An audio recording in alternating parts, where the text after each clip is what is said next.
He was 6 weeks old when we were at a restaurant for dinner one night when he stopped breathing and turned blue on us. He spent 10 days in the hospital, then came home. 2 days later, he ended up turning blue again, stopped breathing on us, and prayed every night, just hoping that he would pull through.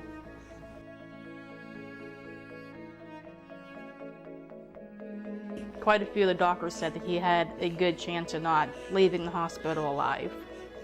It was the most devastating thing that a parent could ever hear.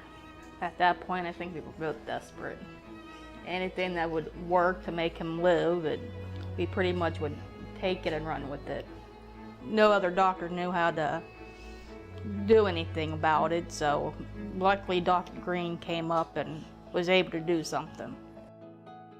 Tracheomalacia is collapse of the windpipe that makes it so a child is unable to breathe out. It's fairly rare, about 1 in 2,200 children has tracheomalacia.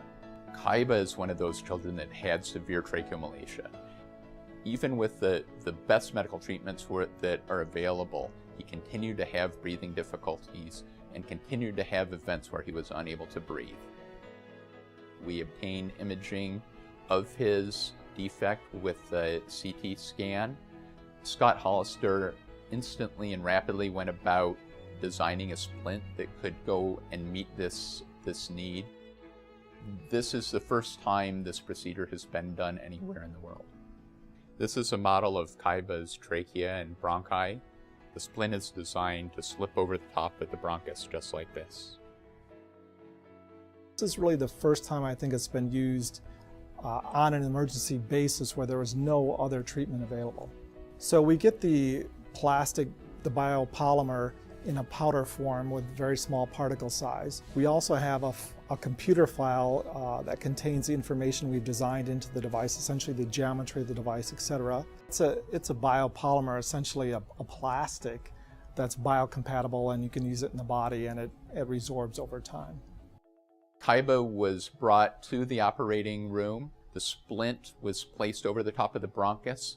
This has a process of opening the bronchus up anteriorly and posteriorly to completely widen the bronchus.